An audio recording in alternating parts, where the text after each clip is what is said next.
22. januarja 2019 sta Ministrstvo za okolje in prostor ter Gospodarska zbornica Slovenije v okviru projekta Moveko organizirala mednarodni forum, na katerem so udeleženci razpravljali o tem, ali potrebujemo dodaten organ, tako imenovani clearing house, za nadzor nad izvajanjem obveznosti razširjene odgovornosti proizvajalcev.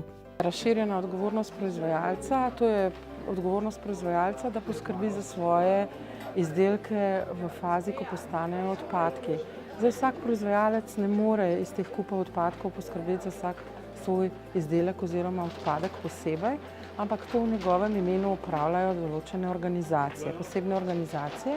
Trenutno v Sloveniji so to organizacije družbe za ravnanje z odpadno embalažo in pa recimo sheme na področju odpadnih baterij, odpadne električne elektronske opreme. Zdaj, če je več takih organizacij, je potrebno neko koordinacijsko telo, da vse te obveznosti od vseh teh organizacij med sabo nekako koordinira.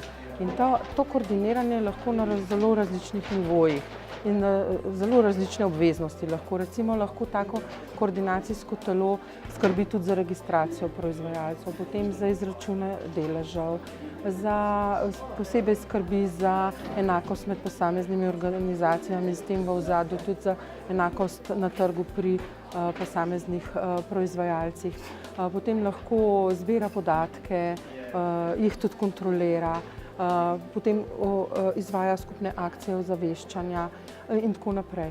Zdaj, kdaj potrebujemo clearing house? To se pravi takrat, ko je več teh organizacij, ki poskrbijo za določene obveznosti v sistemu razširjene odgovornosti proizvajalcev za posamezen tok odpadkov. Zdaj, vkolikor bo Slovenija določila eno družbo, eno shemo, eno tako organizacijo za posamezen tok, potem ne bo potrebovala clearing housea, tega koordinacijskega telesa. Kolikor bomo pa dopustili več takih organizacij, pa je tako obveznost po novi direktivi, da jo je potrebno imenovati, ustanoviti kot neodvisen organ za koordiniranje. V prvem delu dogodka so bile predstavljene nove in prihajajoče obveznosti na področju odpadkov ter izkušnje Nemčije, kjer je s 1. januarjem stopil v veljavo nov zakon o odpadni embalaži. The principle of product responsibility was implemented in Germany in 1993. The main idea of this principle is that manufacturers or first distributors who place sales packaging on the market that will end up at private households pay for the entire waste management of their wastes put on the market. Now the problem is that not all manufacturers participate in this system and pay their fees, and this results in a damage of approximately 200 million euros every year at the expense of those manufacturers who pay for the packaging put on the market and in the end at the expense of the consumers of these manufacturers. With the new central agency packaging register, the anti-waste management system shall be improved. The main objective of the central agency is to increase transparency in the entire packaging waste management chain and to ensure a fair and efficient and effective competition between the collective schemes.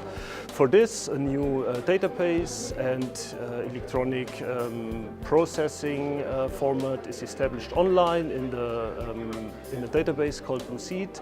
And from 1st January 2019, all manufacturers have to register online and report their data and license quantities online. At the same time, all collective schemes are obliged to report planned quantities and actually licensed quantities online.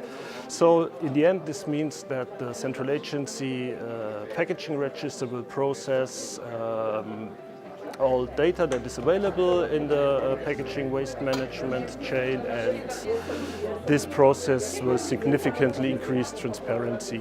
Plenarnemu delu je sledila še interaktivna delavnica.